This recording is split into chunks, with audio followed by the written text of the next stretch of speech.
Hello guys, a very good evening to all of you. So as we know that we have started a new series and this is the second video lecture of that series. In this series we will deal with the 50 previous year question of physical chemistry of MSc previous. Okay, so let's start and our today's question is, in last video lecture we have discussed about the first question and that was the what is absorption, what is adsorbent and what is adsorbate. We have already discussed in previous video lecture. If you didn't watch that video, please first go to the channel and check the video. You will get in playlist, and after that come to this video because that is a very important for exam and it is also very important for your exam. Okay, so let's start. And our today's question is this: explain the partial molar properties, give the significance of its. Okay, our question is this: explain the partial molar properties, give the significance of its. It comes in 2010, 2015, 2017 and it carries 5 marks. Okay, हमारा जो आज का question है वो है explain the partial molar properties, give the significance of its. ठीक है, क्या करना है, हमें पार्शियल मोलर प्रॉपर्टीज को एक्सप्लेन करना है और उसका फिजिकल सिग्निफिकेंस देना है कि क्या महत्व है उसका, what is the importance of this. Okay, so start करते हैं. चलो सो स्टार्ट करें. आज का हमारा ये क्वेश्चन जो कि बहुत ही इंपॉर्टेंट है. तो लास्ट वीडियो लेक्चर में हमने डिस्कस किया था एक क्वेश्चन और आज भी हम एक डिस्कस करने वाले हैं ये नेक्स्ट क्वेश्चन. तो what is the partial molar property. First of all let me make you understand what is the partial molar property. Partial molar property is nothing, it is a increment in extensive property of a system. It is an increment of extensive property of a system when one mole of substituents according to या respective to its constituent is added in a system. It means that suppose I have a system. Okay, suppose I have a system. Okay, suppose I have a system. तो इसको partial molar properties को समझने से पहले आपको पता होना चाहिए what is the extensive property. तो आपको पहले पता होना चाहिए what is the extensive property. Extensive property हम जानते हैं कि कोई भी सिस्टम होता है, there are two types of properties of any system. First one is extensive, this is first, and other is intensive property. ठीक है, इंटेंसिव प्रॉपर्टी. तो first one is extensive property and other one is intensive property. तो इसको समझने से पहले हमें पता होना चाहिए कि एक्सटेंसिव प्रॉपर्टी क्या होता है, क्योंकि पार्शियल मोलर प्रॉपर्टीज में हम डील करते हैं एक्सटेंसिव प्रॉपर्टी से. तो एक्सटेंसिव प्रॉपर्टी क्या होती है, the property which depend upon the amount of matter.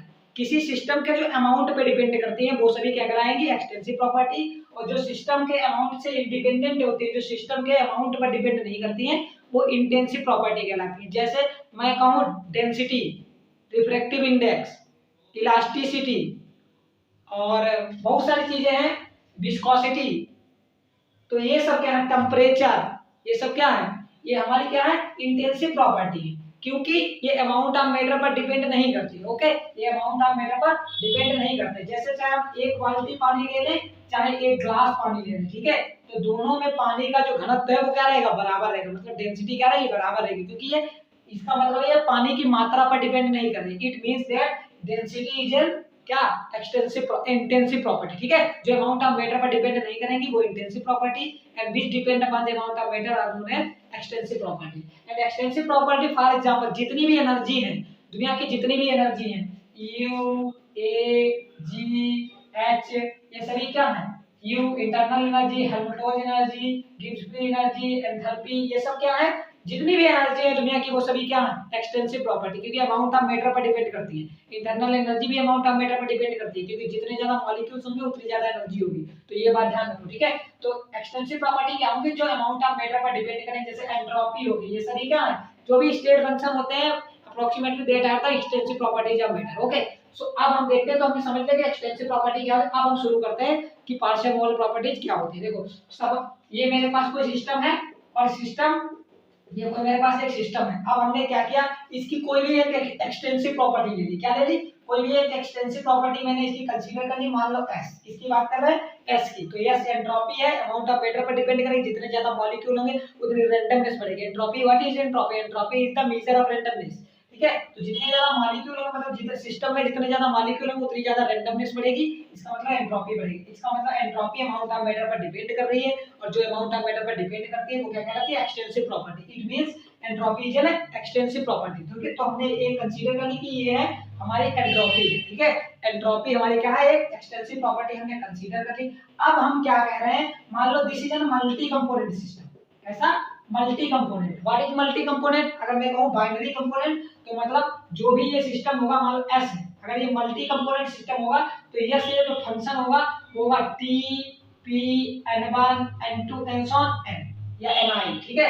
मतलब इसमें n कंपोनेंट होंगे। अगर मैं कहूं केवल बाइनरी कंपोनेंट सिस्टम है तो ये it is a system of f t p n1 n2, ठीक है। मतलब इसमें मल्टी कंपोनेंट है, बहुत से component n1 n2 ni are the component. अब मैं क्या करता हूं, एक मोल, ठीक है, जो सिस्टम है, सुनो मेरी बात ध्यान से, जो सिस्टम है, जो भी हमारे पास सिस्टम है उसमें से एक मोल, जितना सिस्टम मान लो 50 मोल सिस्टम है, उसमें एक मोल और मिला दूं तो 51 मोल हो जाएगा। कितना हो जाएगा, 51 मोल। अब हमने एक मोल जब मिलाया है तब एंट्रोपी में कितना चेंज आया, that is known as the partial molar properties.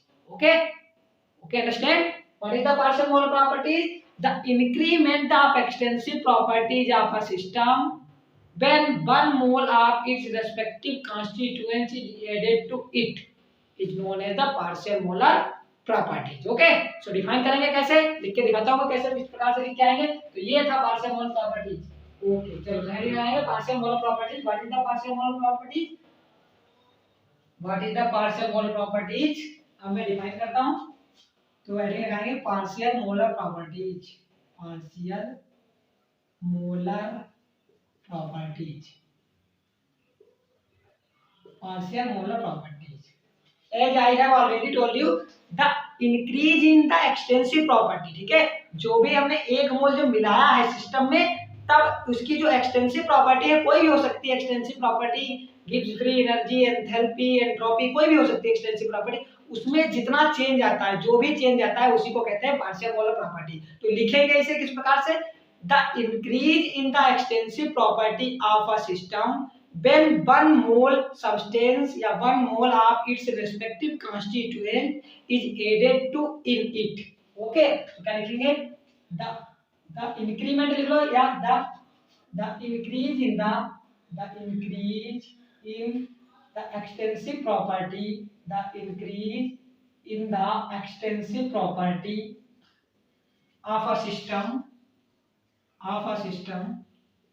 okay, the increase in the extensive property of a system when one mole of its respective constituent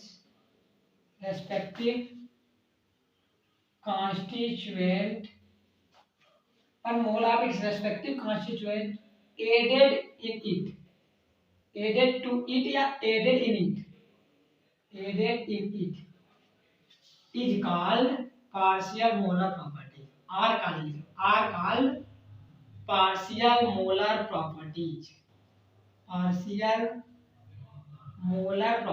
partial molar properties। okay, so this is the basic definition of partial molar properties। so what is the partial molar properties, the increase in the extensive properties of a system when one mole of its respective constituent is added to it, that change is known as the partial molar properties। फिर आगे इसके लिखेंगे, it is denoted by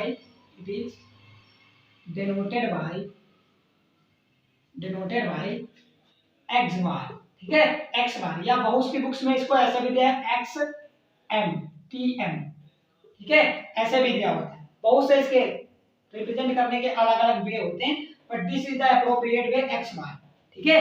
and what is x bar, x bar is any extensive property and there is partial molar extensive property। it means that x कोई हमारे पास क्या है, x हमने कोई भी एक्सटेंसिव प्रॉपर्टी ली है, उसके ऊपर अगर हम बार लगा देंगे it means that there is the partial molar extensive property। okay, so now we will talk about its derivation and how will we define it in mathematically। okay, so first of all let us consider we have a system and there is an extensive property x। okay, तो हमने क्या किया, let us consider let us consider that x is an extensive property of multi component system. हमने कोई component multi component system माना। कैसा system माना है? Multi component system. ये बात याद रखना, कैसा सिस्टम माना? मल्टी कंपोनेंट, जिसमें बहुत सारे कंपोनेंट हैं, ठीक है। और यक्स क्या है? उसकी उसी सिस्टम की एक क्या है? एक्सटेंसिव प्रॉपर्टी है। तो आपको ये तो पता होगा, जो एक्सटेंसिव प्रॉपर्टी होती है या जो भी थर्मोडायनामिकल प्रॉपर्टी होती है, कोई भी थर्मोडायनामिकल अगर हम प्रॉपर्टी लें, उसे तो हम तीन का फंक्शन, जैसे मान लो ये कोई भी, ये एक्स की बात करो, कोई भी थर्मो, मान लो ये एस ले रहा हूँ, एच ले रहा हूँ, कुछ भी लो, थर्मोडायनामिक की अगर वो प्रॉपर्टी है तो वो हमेशा फंक्शन होगा एफ टी पी या बी। इन तीनों में से किसी दो का फंक्शन आप हमेशा लिख सकते हैं, ठीक है। तो ये बात ध्यान रखेंगे। These are called basic parameter. ये बेसिक पैरामीटर कहा जाता है क्योंकि अगर किसी भी सिस्टम की हमें स्टेट जाननी है तो इनका हम यूज करते हैं, टीपी। और these are the direct measurable parameter. It means that कोई भी सिस्टम है तो अगर हम टेम्परेचर से डायरेक्ट थर्मामीटर से मेजर कर सकते हैं, इसलिए बेसिक कहे जाते हैं। प्रेशर भी उसका मेजर कर सकते हैं, वॉल्यूम भी उसका मेजर कर सकते हैं। लेकिन कह दो कि कोई सिस्टम है, उसकी एंथैल्पी आप मेजर कर दो डायरेक्ट, तो मेजर नहीं कर सकते। एंट्रोपी मेजर कर दो, नहीं कर सकते direct. So these are directly measurable quantity, that's why these are also known as the basic parameter. Okay, basic parameter. तो क्या होता है, कोई भी थर्मोडायनामिक अगर प्रॉपर्टीज है उसको आप फंक्शन आप टेम्परेचर, प्रेशर, वॉल्यूम, किन्हीं दो के टर्म में आप इसे क्या कर सकते हैं? एक्सप्रेस कर सकते हैं। चाहे टीपी लिख लो, चाहे एच बराबर आप या पीटी लिख लो, चाहे एच बराबर आप टीबी लिख लो, ठीक है। तो ये इतनी बात आपको पता होनी चाहिए, ठीक है। तो हम किसी के भी टर्म में इसे क्या कर सकते हैं? एक्सप्रेस कर सकते हैं। तो इसी प्रकार से हम क्या करेंगे आगे, देखो ऐसे हमने क्या मानी, एक्स एक एक्सटेंसिव प्रॉपर्टी मानी है मल्टी कंपोनेंट सिस्टम की। तो हम इसको ये भी लिख सकते हैं ना, एक्स बराबर फंक्शन आप कोई भी लिख सकते हैं, टेम्परेचर, वॉल्यूम भी लिख सकते हैं। तो मैं यहाँ पे टेम्परेचर और प्रेशर ले रहा हूँ, क्या ले रहा हूँ? Temperature, pressure. और since it is an multi component system, in multi component system a lot of number of molecule will a lot of number of component will here, that's why we will use n1 n2 n3 and so on ni, ठीक है। तो ये क्या है? Multi component system है, तो n1 n2 ni ये सब चलता रहेगा, ठीक है। अब क्या है? This is equation number 1, this is equation number 1। हमें करना क्या है ये भी सोच लो, ठीक है। हमें करना क्या है ये पता होना चाहिए, तभी तो हम आगे चलेंगे कि क्या क्या करना है, किस प्रकार से करना है। तो हमें क्या करना है? सबसे पहले इसी रिलेशन को देखो, हमें क्या करना है? इंक्रीमेंट लाना है, या समझ लो चेंज लाना है। किसमें? एक्सटेंसिव प्रॉपर्टी में। तो ये हो गई एक्सटेंसिव प्रॉपर्टी। अब इसमें चेंज लाना है, तो चेंज के लिए हम क्या करते हैं? dx by dt हो जाए तो क्या हो जाएगा? चेंज हो जाएगा, मतलब इसमें चेंज आ जाएगा। तो इसे हम चेंज या इसे डिफरेंशिएट कर देंगे। क्या कर देंगे? डिफरेंशिएट कर दो, तो क्या हो जाएगा? चेंज। तो हम इसे जब डिफरेंशिएट करेंगे एट कांस्टेंट, तो इसे हम क्या करें? डिफरेंशिएट कर दें, ठीक है। क्या करते हैं इसको? डिफरेंस, यहाँ पे कुछ छूटा है। The increase in extensive property of a system when one mole of its respective constituent added to it is called partial mole property। आगे लिखना 8, सॉरी यहाँ पे एक चीज और लिख लेना, यहाँ पे ऐसे, ठीक है। The increment in the extensive property of a system when one mole of its respective constituent added in it at constant pressure and temperature। क्या लिख लेंगे? एक ये लाइन पढ़ा लो, constant temperature and pressure are called partial molar properties, are called partial molar properties, partial molar properties, ठीक है। Partial molar properties, क्योंकि देखो यहाँ पे क्या है? तीन चीजें हैं। टेम्परेचर और प्रेशर को आप जब कांस्टेंट रखोगे तभी हम चेंज मेजर कर पाएंगे, ठीक है। तो इसलिए क्या है? पार्शियल मोलर प्रॉपर्टीज है the increase in extensive property of a system when one mole of its respective constituent added to in at constant temperature and pressure are called partial molar property, ठीक है। तो यहाँ से देखो अब क्या है? हमें क्या निकालना है? इसमें चेंज निकालना है। तो चेंज क्या होता है? dx। तो यहाँ पे क्या करें? इसको हम क्या कर देंगे? इसका हम अब जो भी डिफरेंशिएशन है कर देंगे। क्या कर देंगे? डिफरेंशिएशन। क्या किया हमने?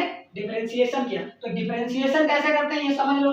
डिफरेंशिएशन क्या? पार्शियल डिफरेंशिएशन हमें यहाँ पे करना है। तो जब भी कोई किसी फंक्शन का हम डिफरेंशिएशन करते हैं, कंप्लीट डिफरेंशिएशन जब किसी फंक्शन का करते हैं, जैसे मान लो हमारे पास कोई यहाँ पे p और ये फंक्शन है f(x, t) का, ठीक है। ये कोई फंक्शन है, तो जब भी हम इसका कंप्लीट डिफरेंशिएशन करेंगे तो यहाँ पे dp इक्वल टू एक बार ये इसके साथ डेल लगाएंगे, क्या लगाए? डेल, ठीक है। क्या लगाए? पार्शियल डेल x और बाई, सॉरी यहाँ एक्स बाई टी है, तो एक बार डेल पी और बटे में जो इसके सापेक्ष कर देंगे मतलब डेल एक्स, और इसे बंद करके ये जो बचा है उसको नीचे कांस्टेंट ले लेंगे और जो यहाँ पे जिसके सापेक्ष किया वो यहाँ पे लिख देंगे डी एक्स प्लस इसी प्रकार दूसरी बार में डेल पी, हर बार पी ही रहना है जो इधर हो वो ध्यान रखना, ऊपर वही रहेगा डेल पी, अब इसके सापेक्ष मतलब डेल टी और एट कांस्टेंट एक्स और dt, नीचे d है तो नीचे dt, ये बात ध्यान रखेंगे। तो इस प्रकार से हम क्या करते हैं पार्शियल डिफरेंशिएशन करते हैं, तो वही यहाँ पे यूज करना है। तो हम क्या करेंगे, तो अब हम क्या करेंगे इसका पार्शियल जो हम एग्जैक्ट डिफरेंशिएशन करेंगे, इसका क्या करेंगे टोटली डिफरेंशिएशन करेंगे। तो किस प्रकार से मैंने आपको बता दिया, इधर साइड में बताया था कि किस प्रकार से करेंगे। तो देखो पहले क्या करेंगे, इसका जब हम डिफरेंशिएशन करेंगे तो क्या पहले इधर x है तो यहाँ पे हर बार x ही आएगा, ऊपर आएगा डेल x डिवाइड में एक बार t, t के सापेक्ष करेंगे तो बाकी चीजें कांस्टेंट रखेंगे, मतलब p n1 n2 and so on आगे चलता रहेगा। और यहाँ पे डेल टी है नीचे तो यहाँ पे आ जाएगा dt। अब कि p के सापेक्ष करेंगे तो del x by del p और एट कांस्टेंट जो जो चीजें बची है क्या बचा, टेम्परेचर बचा है n1 n2 and so on, ठीक है। और यहाँ पे डेल p है तो यहाँ पे भी क्या आ जाएगा dp, ठीक है। प्लस अब क्या बचा, t के सापेक्ष भी कर लिया, p के सापेक्ष भी कर लिया, अब क्या करेंगे n1 के सापेक्ष, तो del x upon del n1, और यहाँ पे क्या क्या बचेगा t p n2 बचेगा एंड सो ऑन, और यहाँ पे क्या आ जाएगा डेल n1 dn1, ठीक है। प्लस इसी एक बार dn2 के सापेक्ष करेंगे तो डेल n2 क्या आ जाएगा डेल n2, और यहाँ पे क्या बचेगा t p n1, अब की n2 नहीं है क्या है n3 एंड सो ऑन, यहाँ का डेल n2। यही बात आगे चलते रहेगी, ऐसे ही कहानी आगे चलती रहेगी। तो ठीक है, तो क्या करना हमें बस इतनी चीजें याद रखनी है, बस इसमें कुछ करना ही नहीं, ठीक है। इतनी चीजें हमें याद रखनी है, ठीक है। तो मैं ऊपर का रेज करता हूँ, इसे आप नोट कर लो, फिर ऊपर का रेज करता हूँ, इसे नोट कर लो, नोट कर रेज कर दूं, should I raise this, okay I am raising it, okay okay. So what I have, we have the this equation, ठीक है, we have this equation, ठीक है। ये जो हमारे पास इक्वेशन आई है have in this equation, in equation number 2 लिखेंगे, in equation number 2, in equation 2 the term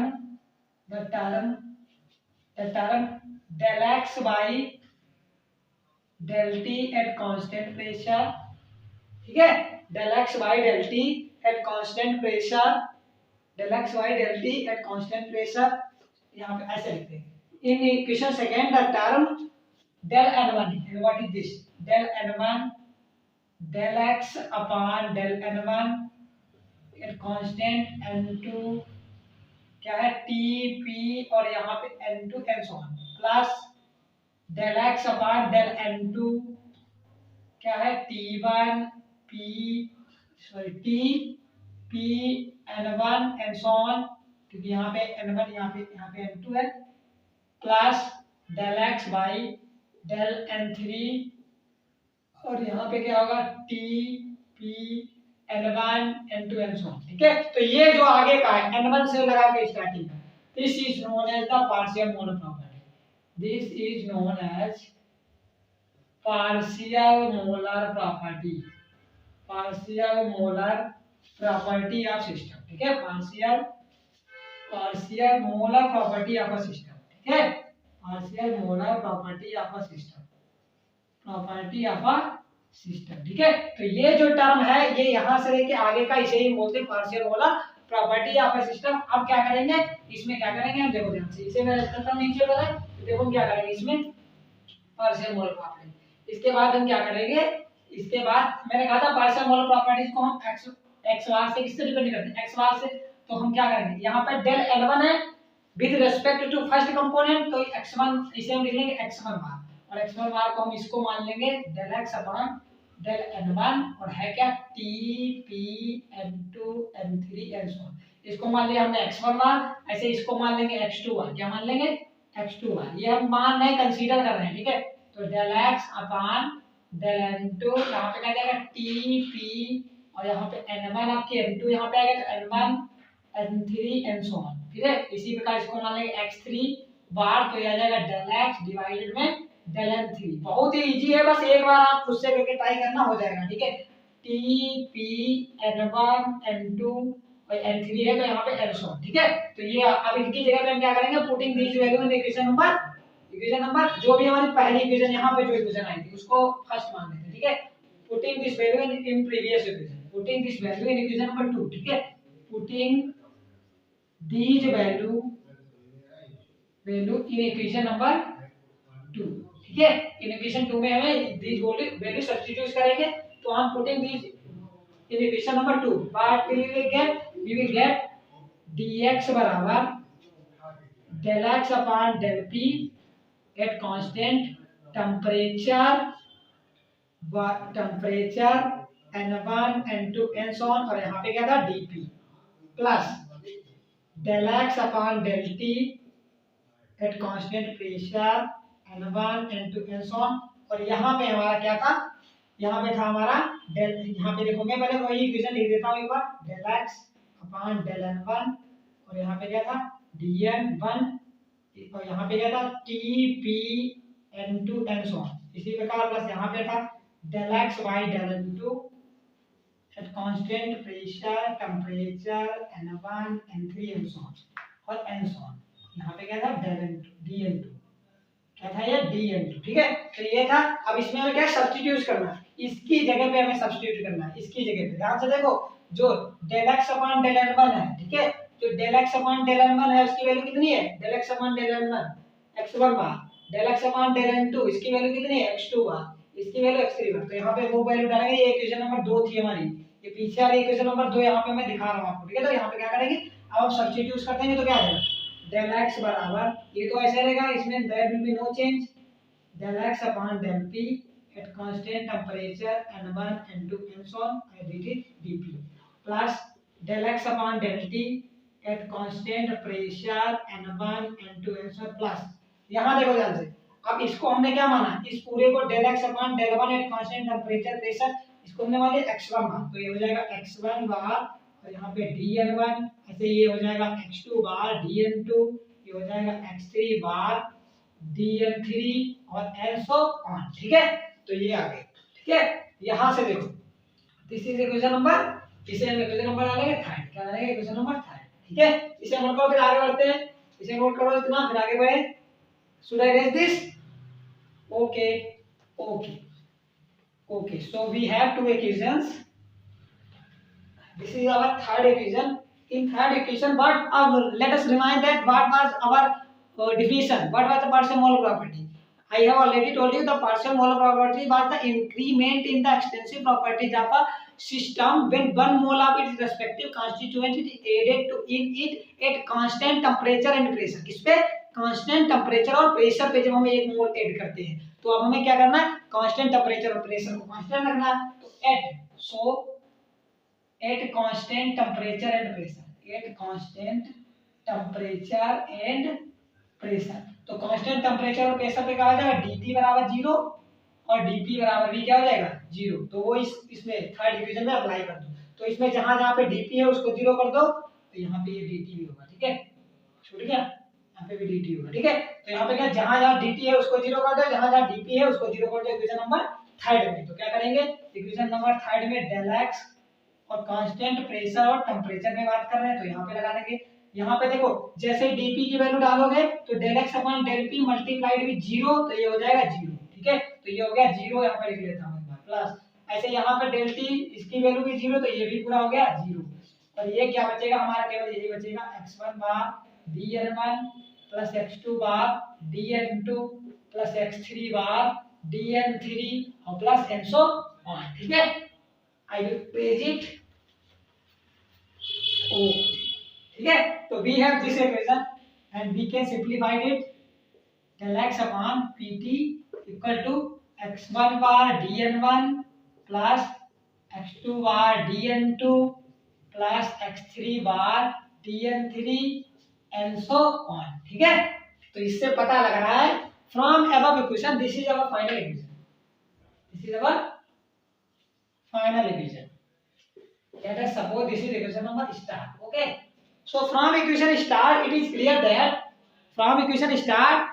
it is clear that the increment in extensive properties of a system when one mole of substituent is added in the constant pressure and temperature, at the constant pressure and temperature. तो यहाँ से देखो साफ साफ clear हो रहा है, x1 बार क्या है, पार्शियल मोलर प्रॉपर्टीज है, कोई भी एक्सटेंसिव प्रॉपर्टी होगी यहाँ पे, और उसका DN1, ठीक है। तो 1 मोल फर्स्ट कंपोनेंट, ऐसे x2 बार दूसरा, देखो क्या हो रहा है, पार्शियल मोलर प्रॉपर्टीज में इंक्रीमेंट तो हो रहा है, x1 बार फर्स्ट कंपोनेंट जुड़ा, दूसरा कंपोनेंट जुड़ा, तीसरा कंपोनेंट जुड़ा, ऐसे जुड़ते जुड़ते nth ith कंपोनेंट जुड़ेगा, ठीक है। तो इसका मतलब पार्शियल मोलर प्रॉपर्टी में धीरे धीरे क्या हो रही है, इंक्रीमेंट हो रहा है। जैसे पहला कंपोनेंट जुड़ा तो इतना इंक्रीमेंट, दूसरा जुड़ा तो थोड़ा और इंक्रीमेंट, थर्ड जुड़ा तो थोड़ा और इंक्रीमेंट, तो धीरे धीरे क्या हो रहा है, इंक्रीमेंट हो रहा है, किसमें, पार्शियल मोलर प्रॉपर्टी, किसमें, एक्सटेंसिव प्रॉपर्टी का। एक्सटेंसिव प्रॉपर्टी मानी क्या थी हमने, x, ठीक है। तो this is the partial molar property, from here it is clear that the increment, अब लिख लेंगे फ्रॉम अबव इक्वेशन, थोड़ा हमें लैंग्वेज में लिखना होता है ना, क्योंकि हमें क्वेश्चन अपना करना है। From above equation it is clear that the partial molar properties, the partial molar property of a system is increment in extensive property, increment in extensive property of that system, in extensive property of that system, property of that system, when one mole its respective constituent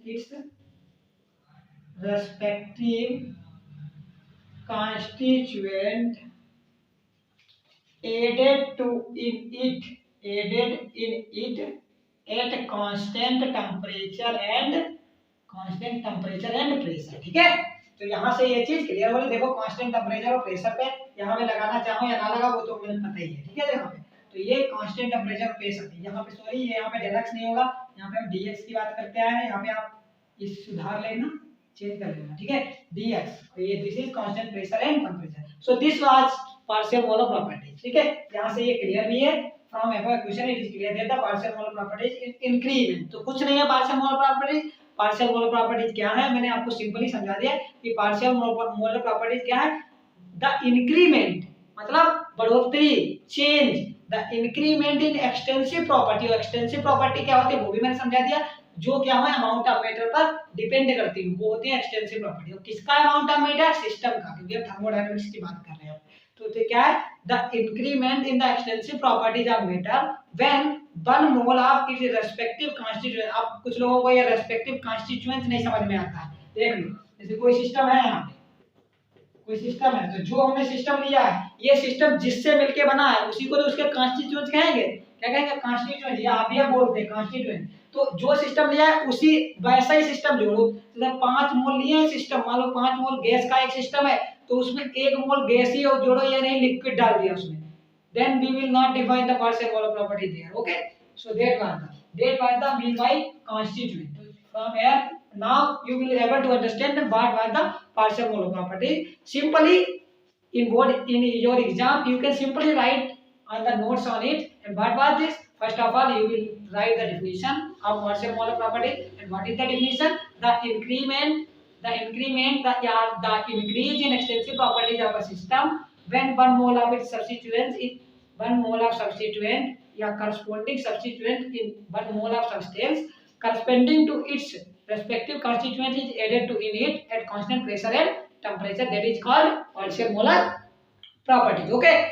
And how will you define it, and how will you find this equation, and from this equation you can, first of all what I do, first of all let me tell you that what is the significance of it, okay। Now we will discuss about what was the significance of it, okay। So first of all you take it and you note down it after that, okay। Should I raise this, okay। So now we will talk about what is the significance.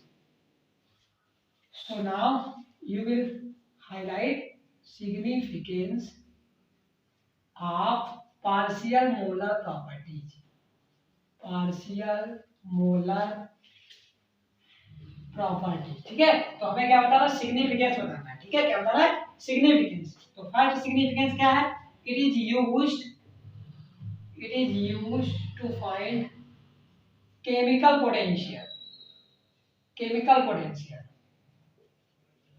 ठीक है। First significance यही है। तो chemical potential क्या होता है, simply जो chemical potential is del G by del Ni at constant temperature and pressure, ठीक है। The change in partial molar property, ये क्या है, पार्शियल मोलर प्रॉपर्टी किसमें चेंज हो, जहां पे हमने क्या है पार्शियल मोलर प्रॉपर्टी यही होती है x बार बराबर हमने क्या है यहां पे del x upon del n1 at constant temperature pressure and so on. तो क्या x थी, अब यहां पे कोई भी हम x प्रॉपर्टी मान ले g मतलब क्या है, गिव्स फ्री एनर्जी, क्या है, गिव्स फ्री एनर्जी। तो पार्शियल मोलर गिव्स फ्री एनर्जी, ठीक है। द पार्शियल मोलर गिव्स free energy is known as the chemical potential, okay. तो क्या करेंगे, अगर हमें लिखना होगा यहाँ पे तो क्या कर g बार, जैसे हम x यहाँ पे लेते तो x बार लिखते तो g बार हमारा क्या आ जाएगा del g upon del ni at constant temperature pressure और एंड सो ऑन, ठीक है। तो ये ni, ठीक है, ये हो गई पार्शियल गिव्स फ्री एनर्जी, ठीक है। तो इसको निकालने में ये काम आता है, क्योंकि अगर पार्शियल मोलर प्रॉपर्टी ये डिफाइन ना होती तो यहाँ पे हम x की जगह g थोड़ी रखते थे, और g क्या है हमारी कोई एक्सटेंसिव प्रॉपर्टी होती है। मैंने पहले ही बताया जितनी भी एनर्जी होती है that are the extensive properties of matter and this, तो सिस्टम की वो एक्सटेंसिव प्रॉपर्टी, तो ये इसे ही म्यू बोलते हैं, म्यू या केमिकल पोटेंशियल, ये जो हमारा है इसी को बोलते हैं केमिकल पोटेंशियल। आगे हम पढ़ेंगे del G upon del Ni at constant temperature pressure. तो ये हमारा क्या फर्स्ट इसका जो सिग्निफिकेंस था ये यूज किसमें यूज होता है, केमिकल पोटेंशियल। इसी प्रकार दूसरा हम क्या निकाल सकते हैं, दूसरा इट इज यूज्ड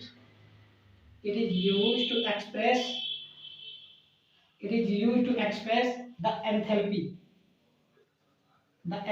चेंज, ठीक है, एंथैल्पी चेंज। इसका मतलब क्या है कि जब हम एक मोल मिलाते हैं, सुनो मेरे बात ध्यान से, इस केमिकल पोटेंशियल का क्या मतलब, इसका मतलब है when we add 1 mole substance, किसी सिस्टम में 1 मोल सब्सटेंस मिलाते हैं उसी सिस्टम के कॉन्स्टिट्यूएंट्स का, तो क्या होता है जितना चेंज आता है गिव्स फ्री एनर्जी में, that is known as the chemical potential और पार्शियल मोलर गिव्स फ्री एनर्जी, ठीक है। तो दूसरा क्या है, दूसरा इसी प्रकार से एंथैल्पी हम क्या करते हैं, यहाँ पे एंथैल्पी क्या h बार, तो यहाँ पे क्या लगा देंगे del h by del ni at constant temperature pressure and so on. इसी प्रकार से तीसरा निकालेंगे, ये सब सिग्निफिकेंस है।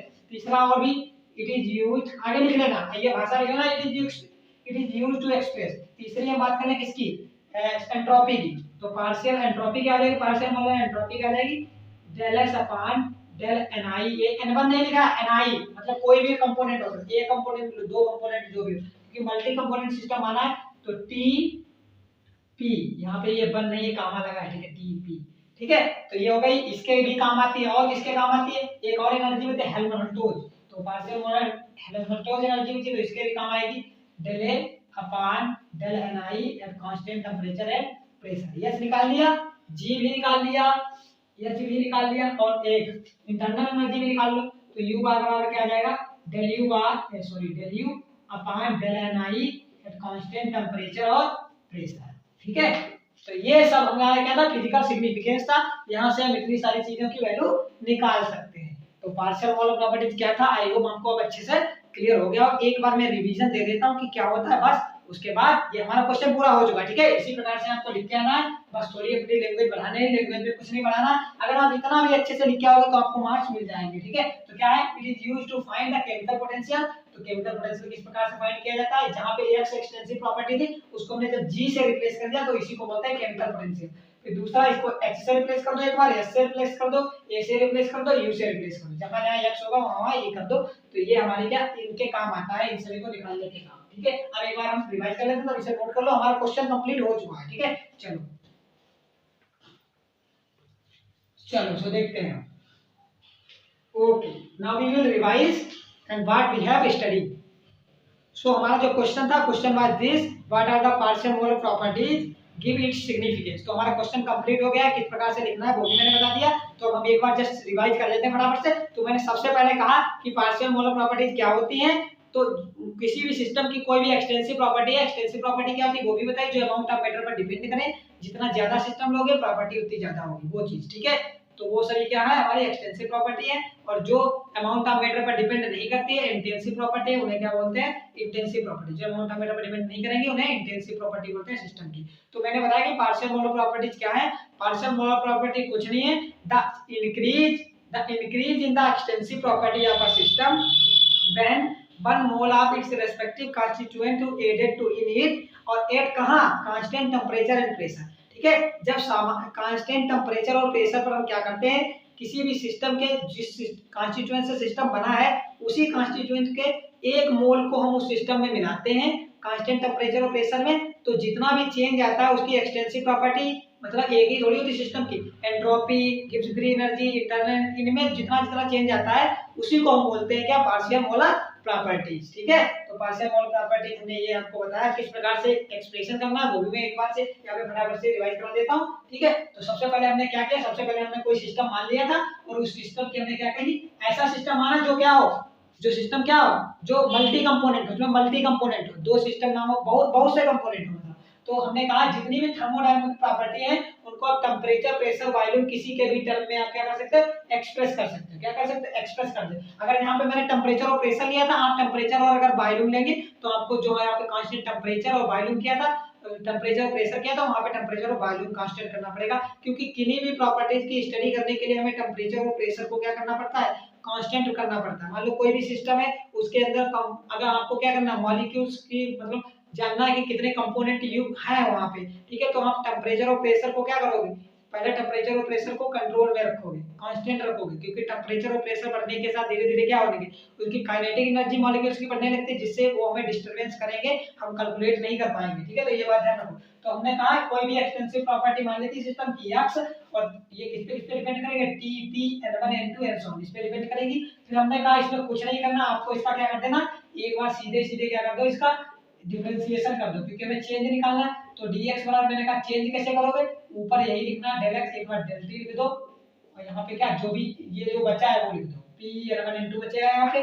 फिर मैंने कहा जो यहाँ पे del t है वो यहाँ पे dt लिख दो। इसी प्रकार दोबारा करोगे del x लिखना है और बटे में आपकी del p लिखना है, क्या लिखना है, del p, और यहाँ पे आ जाएगा dp, और जो ये p को छोड़ के बाकी जो बचा है वो सब कांस्टेंट कर दो यहाँ पे।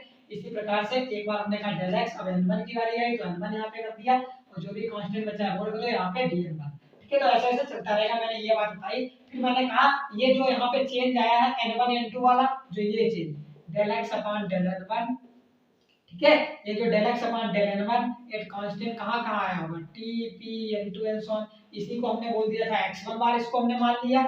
और ये जो हमारे इसी प्रकार जो आगे आया होगा del x upon del n2, ठीक है, eight constant temperature, pressure n1 and so on, उसको हमने बोल दिया x2 बार। ठीक है, और इसी प्रकार जो अगला आया होगा del x upon del n3, ठीक है, eight constant temperature, pressure n1 n2 and so on, तो उसको हमने क्या बोल दिया, उसको हमने बोल दिया x3 बार। फिर हमने क्या किया, इन सभी को उठा के इस इक्वेशन में डाल दिया। तो इस इक्वेशन में जब हमने डाला तो हमें क्या मिला, dx बराबर, ये तो इनमें कोई चेंज ही नहीं होगा, ये तो ऐसे रहेंगे जैसे हैं। तो यहाँ पे हमें मिला del x upon del t and dt at constant pressure n1 n2 and so on, plus यहाँ पे हमें मिला del x upon del p at constant temperature n1 n2 and so on। ठीक है, और यहाँ पे क्या था dp। ठीक है, ये चीज मिल गई। और उसके बाद ये हमारा था del x upon del n1, तो इसकी जगह पे केवल इसकी जगह पे क्या है, इसकी जगह पे हमने क्या रखा x1 बार, तो यहाँ पे हमें मिल गया x1 बार और इसके साथ क्या था dn1।